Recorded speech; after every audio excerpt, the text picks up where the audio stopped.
Ça nous est tous déjà arrivé de suivre un petit artiste pas trop connu et de le voir exploser. Puis de se rendre compte que plus il gagnait en notoriété, moins ses morceaux nous plaisaient. Et ce sentiment, il peut même s'étendre à l'ensemble de l'industrie musicale. Il en ressort l'impression que plus les artistes deviennent connus, moins ils deviennent bons. Comme si le talent était une ressource qui s'épuisait plus vite en présence d'argent et de notoriété. Ce qui pousse même le rappeur Alpha One à se demander dans le morceau Flamme Olympique pourquoi les artistes deviennent nuls quand ils deviennent riches. Famille, santé, travail, je suis dans les vieilleries. Pourquoi les artistes deviennent nuls quand ils deviennent riches? Et aujourd'hui, on va répondre une bonne fois pour toutes à cette question. Pour bien comprendre d'où vient cette idée selon laquelle les artistes deviennent mauvais à cause du succès et de l'argent, il faut se pencher sur le rapport des artistes à l'argent dans notre inconscient collectif. On vit dans une société capitaliste qui prône l'accumulation de richesses comme modèle de réussite. Ça se ressent évidemment dans la musique, les artistes de tout horizon n'hésitant pas à exhiber leur réussite monétaire. Mais de manière générale, l'idée selon laquelle l'argent entraîne le pouvoir et corrompt les gens reste assez tenace. Et cette idée, elle existe depuis bien longtemps. Dans la Bible, Jésus met en garde les humains contre les dérives de l'argent et lui donne même un nom démoniaque, Mammon ou Mammon. Il dit alors « Nul ne peut servir deux maîtres ». Ou bien il haïra l'un et aimera l'autre, ou bien il s'attachera à l'un et méprisera l'autre. Vous ne pouvez servir Dieu et Mammon. Mammon est alors la richesse matérielle qui est personnifiée en une divinité à laquelle les humains seraient susceptibles de vouer leur vie et de vouer un culte, ce qui serait à éviter selon les préceptes de la Bible. Plus tard, Karl Marx abondera dans ce sens en expliquant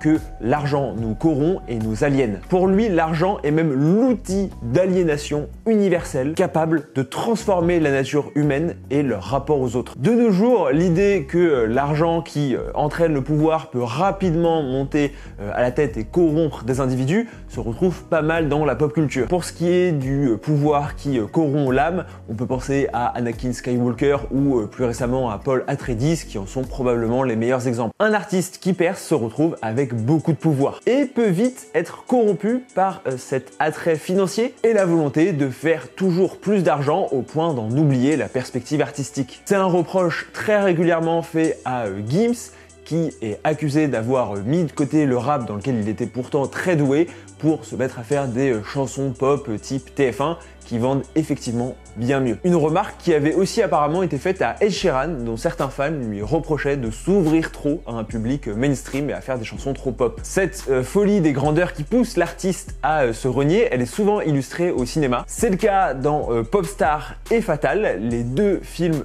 parodiques qui racontent la même histoire d'un personnage artiste qui perd son ambition artistique au profit du profit, justement. Cette vision de l'argent qui corrompt, elle s'oppose aussi à l'idée que l'artiste et que l'art doit être un acte désintéressé. L'écrivain Benjamin Constant écrivait dès 1804 à ce propos « L'art pour l'art, et sans but. Tout but dénature l'art ». Cette phrase est à l'avant-garde d'un mouvement notamment porté par Théophile Gautier qui s'appelle l'art pour l'art, à savoir que l'artiste n'a pas à avoir d'autres objectifs que la simple envie de création et la beauté esthétique. Alors, pour remettre dans le contexte de l'époque, c'était principalement pour s'opposer à l'art engagé. Mais ça participe à la construction d'une vision de l'artiste comme entièrement désintéressé et simplement porté par la volonté esthétique de produire le beau. À cela, on peut aussi ajouter le stéréotype de l'artiste maudit. Plein de talent, mais jamais reconnu à sa juste valeur. Les figures comme Van Gogh, morts dans l'anonymat et qui connaîtront le succès des années plus tard. C'est un peu ce dont parle le film Inside Llewyn Davis avec Oscar Isaac, que je vous conseille d'ailleurs très fortement, et qui montre parfaitement cet archétype de l'artiste fauché qui a du mal à joindre les deux bouts. Alors, quand un chanteur ou une chanteuse semble en quête de richesse, ça peut lui être reproché. Ce fut le cas de Taylor Swift ou même Orelsan, à qui il a été reproché de produire en masse des produits dérivés, mais surtout plein de versions différentes de leurs albums pour pousser leurs fans à la consommation et augmenter le nombre de ventes. Cela au-delà de toute considération artistique et ce qui entre en plus pour le cas d'Orelsan en contradiction avec des propos qu'il avait tenus quelques années auparavant sur le fait de jamais essayer de vendre n'importe quoi à ses fans. Je vois mes fans grandir avec moi, j'en vendrai jamais n'importe quoi.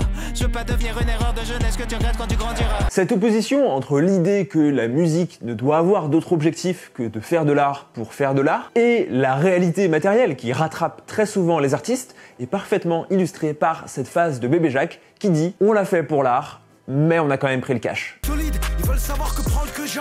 On l'a fait pour l'art, on a quand même pris le quechat. Cette accumulation de richesses de la part des artistes peut alors créer une distance vis-à-vis de leur audience. Une problématique qui touche avant tout les rappeurs, je pense à Deval, Nino, Caris, à qui ce genre de reproche a souvent été formulé. Et c'est vrai qu'il est difficile de continuer à être subversif comme Vald ou chanter la rue quand leur quotidien se fait entre les maisons de luxe et Dubaï. Et d'ailleurs c'est, je pense, une des réussites de PNL quand ils étaient encore actifs. Leur capacité à ne jamais romantiser la rue ni leur succès leur a permis de rebondir dessus en s'appuyant sur l'éternel spleen de l'humain. Parfois, la solution peut aussi passer par la création d'un personnage. Je pense notamment à Julius pour SCH, qui est ce personnage de mafieux que SCH n'est pas vraiment, mais est-ce que c'est tenable vraiment sur le long terme? Parce que le risque est rapidement de tourner en rond, et surtout que parfois, il faut quand même défendre son album en interview, faire des plateaux télé, ce qui peut un peu casser la magie. Le succès peut alors effectivement être un facteur de déconnexion. Une déconnexion du quotidien des gens, de leurs problématiques, de ce qui les touche, mais aussi de leur goût et des tendances. Les derniers projets de Damso ont reçu un accueil assez mitigé en raison des sonorités, mais aussi des thèmes abordés qui n'ont pas complètement réussi à résonner avec l'audience.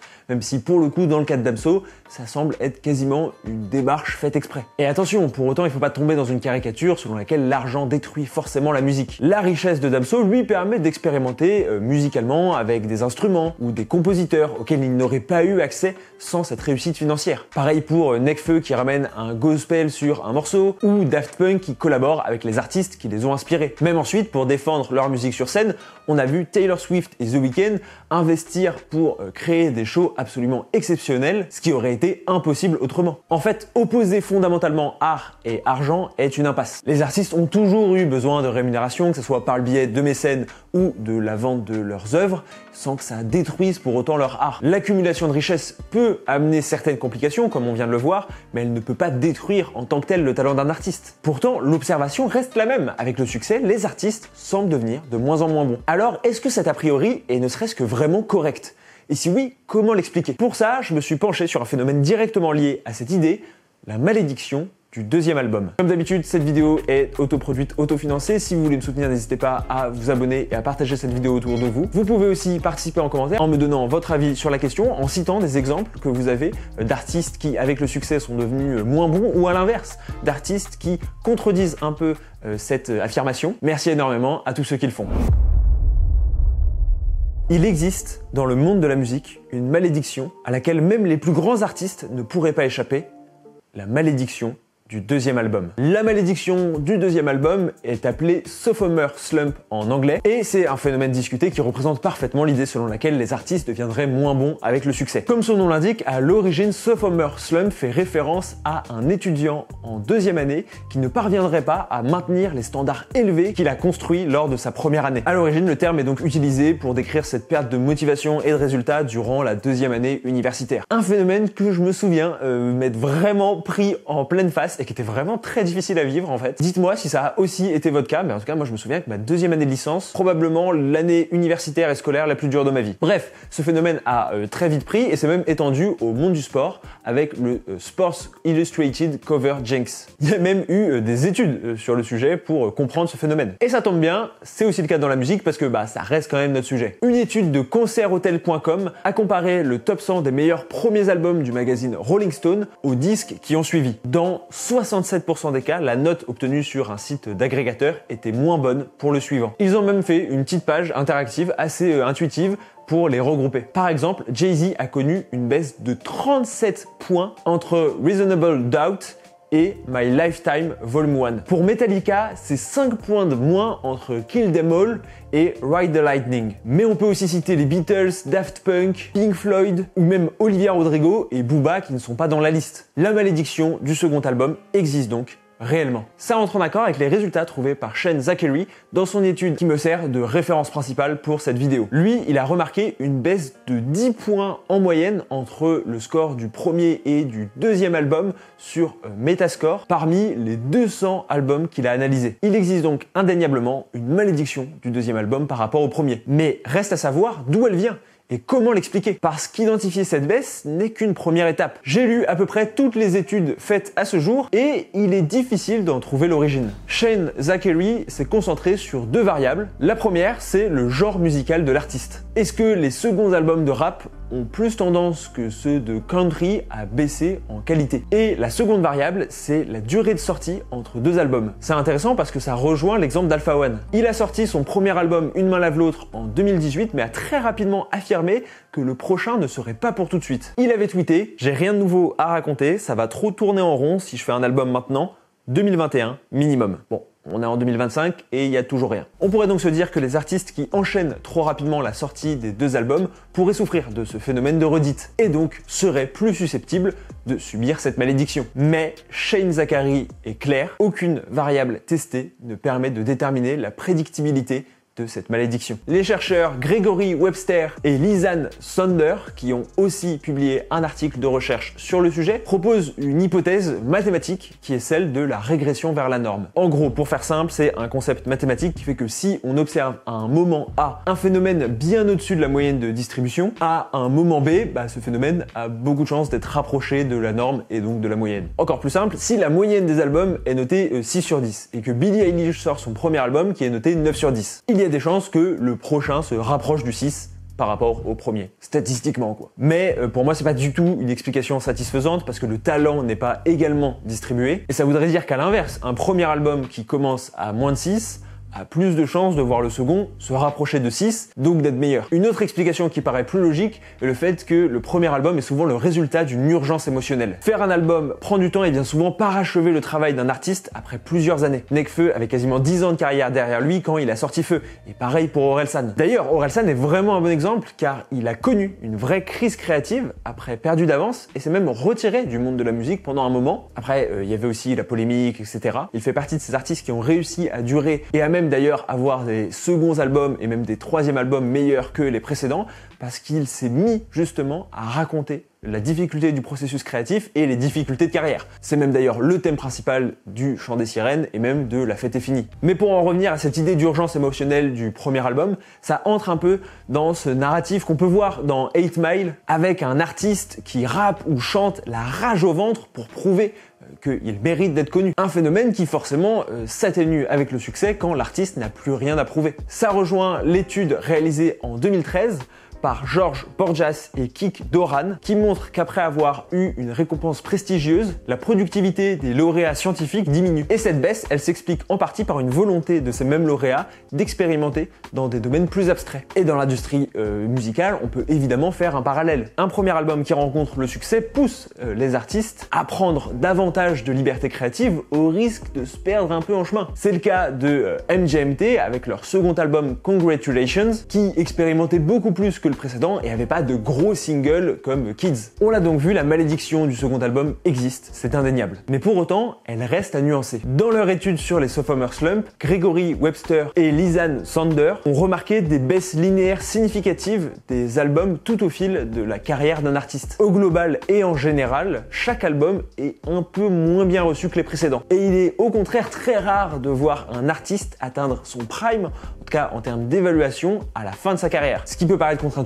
parce qu'on pourrait se dire qu'avec l'expérience, il ne pourrait que s'améliorer dans le domaine de la musique. La baisse d'évaluation entre chaque album est plus prononcée au début de la carrière et notamment entre le premier et le deuxième album que ensuite. Mais ça vient malgré tout remettre en perspective cette espèce de malédiction. Surtout que cette malédiction, elle se vérifie principalement du côté des critiques et un peu moins du côté du public. Et en plus, de nombreux artistes font mentir cette règle. Future Nostalgia, le deuxième album de Dua Lipa, a bien mieux marché que le premier. Et c'est son troisième qui vient de sortir qui a été moins bien reçu. Ariana Grande a cartonné avec son deuxième album. Pareil pour Harry Styles, qui a réussi à trouver son ton en s'éloignant de One Direction. Même Billie Eilish ou Kendrick Lamar. Pour comprendre pourquoi les artistes deviennent nuls quand ils deviennent riches, il est inutile de se concentrer uniquement sur des paramètres comme le genre musical ou est-ce que c'est le deuxième ou le troisième album. La réponse se trouve dans le système global de la création musicale et son fonctionnement.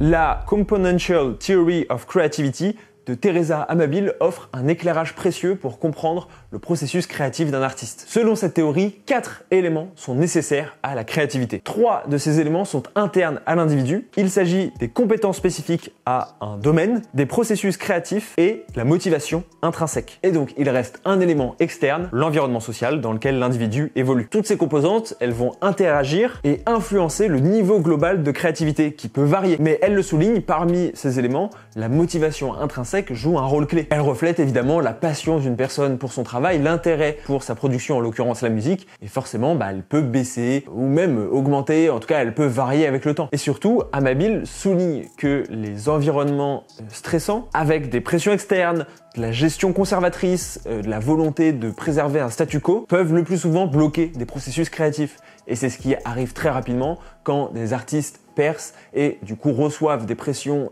de leur maison de disques ou même de leur entourage pour continuer absolument à faire la même chose, pour éviter justement de bouleverser ce statu quo. Et du coup, le succès peut modifier l'environnement social des artistes, introduisant de ce fait des freins à la créativité. En fait, il faut vraiment penser la création d'un album comme un ensemble d'individus et de choix qui s'interconnectent plus ou moins bien. Par exemple, l'album Brat de Charli XCX qui a cartonné l'année dernière est le fruit d'une collaboration et d'un enchaînement de bons choix quasi aléatoires et impossibles à répéter. Et c'est pour ça que la formule magique n'existe pas. Pour son dernier album, Katy Perry a repris le même producteur que lorsqu'elle avait ses plus gros succès, et pourtant la formule n'a pas pris.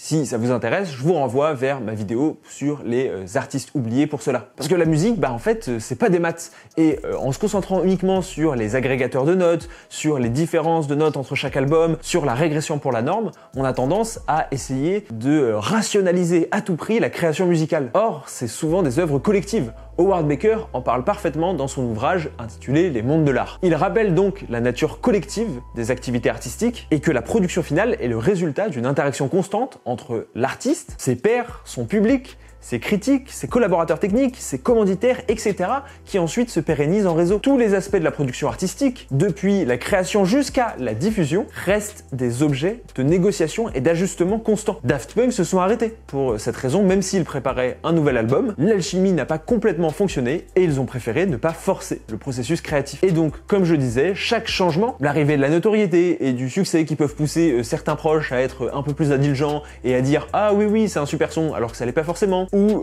la pression de la maison de disques pour réitérer un succès, tout ça modifie la dynamique, ce qui explique que la formule qui avait très bien marché dans un premier album ou dans même les 2-3 premiers albums qui nous ont fait aimer un artiste peuvent d'un seul coup dérailler parce que simplement un ingrédient a été modifié. Et même parfois contre le gré de l'artiste et un élément sur lequel l'artiste n'a aucune emprise. Mais pour moi, la vraie raison, c'est surtout que notre perception des artistes change à partir du moment où ils rencontrent le succès. Howard Baker explique qu'à partir du moment où les artistes bénéficient de privilèges exclusifs en termes de statut social, un capital célébrité, ou même davantage matériel, il convient de s'assurer que seuls ceux qui ont le talent requis accèdent vraiment à cette situation. Pour lui, les débats esthétiques sur est-ce que ce nouvel album est vraiment à la hauteur sont d'autant plus passionnés qu'il ne s'agit pas seulement dans l'abstrait de résoudre des questions philosophiques de qu'est-ce qui est beau ou pas, mais aussi simplement d'affecter des ressources. La question n'est pas est-ce que le dernier album de Drake est correct? C'est est-ce qu'on valide le fait que Drake soit quasiment le rappeur numéro 1 au monde? Et cette problématique, évidemment, elle introduit énormément de biais. Le concept d'anchoring et adjustment, développé par Tversky et Kahneman, explique cette sensation. Cette théorie démontre simplement que pour juger une nouveauté, l'individu s'appuie sur des références passées, ajustant son opinion en fonction de celle-ci. Par exemple, lorsqu'un fan et un critique évaluent un nouvel album de Lady Gaga ou Justin Bieber, il est forcément influencé par le souvenir de l'album précédent. Et donc cette comparaison va souvent être au désavantage des artistes qui ont déjà sorti des excellents albums, voire des chefs-d'œuvre. À cela s'ajoutent plein de biais comme l'ancrage comparatif, ou même le fait que des fans aient des préjugés selon lesquels il existe une malédiction du second album, qui les pousse de manière indirecte et inconsciente à juger plus sévèrement les albums suivants. On finit par s'auto-convaincre que cette malédiction existe, et donc de fait elle finit par exister. Ce biais des attentes est particulièrement profond et difficile à gérer pour des artistes à succès. Par exemple, le PNL dont on parlait tout à l'heure, aujourd'hui ils sont confrontés à des attentes qui sont presque impossibles à atteindre. Ce qui explique d'ailleurs peut-être la durée de leur absence. Pareil pour le retour tant attendu de Rihanna, dont le prochain album risque quasiment forcément de décevoir, vu les attentes qu'il a engendrées. Alors qu'à l'inverse, un nouvel artiste bénéficie tout de suite d'un avantage, l'absence totale de points de comparaison et d'attente, ce qui permet à son travail d'être accueilli avec une forme d'enthousiasme spontané et sans préjugés. Au final, on a vu que c'est un mélange de plein de facteurs différents, parfois intrinsèques à l'artiste, à l'industrie ou même à notre perception, qui crée ce phénomène des artistes qui deviennent nuls avec le succès et la richesse. L'argent ne rend pas nécessairement mauvais un artiste, vous vous en doutiez sûrement, mais il modifie son environnement créatif, le contraint à des compromis et surtout expose sa production à de nouvelles attentes. Il n'y a donc pas une explication, mais l'ensemble des éléments qu'on a convoqués et même d'autres que j'ai dû oublier qui expliquent ce processus qui est beaucoup plus complexe que la caricature qu'on peut parfois entendre de l'artiste qui aurait plus rien à dire et qui tomberait dans l'oisiveté à cause de l'argent. En tout cas, donnez-moi votre avis sur cette problématique en commentaire. N'hésitez pas à me dire en commentaire quels sont les éléments qui vous ont le plus convaincu, au contraire ceux auxquels vous croyez pas trop, si vous avez des exemples comme je l'ai dit tout à l'heure. On se retrouve dans 2 semaines pour la FAQ où j'aurai une grosse annonce à vous faire. C'était Adam Bros. Ciao!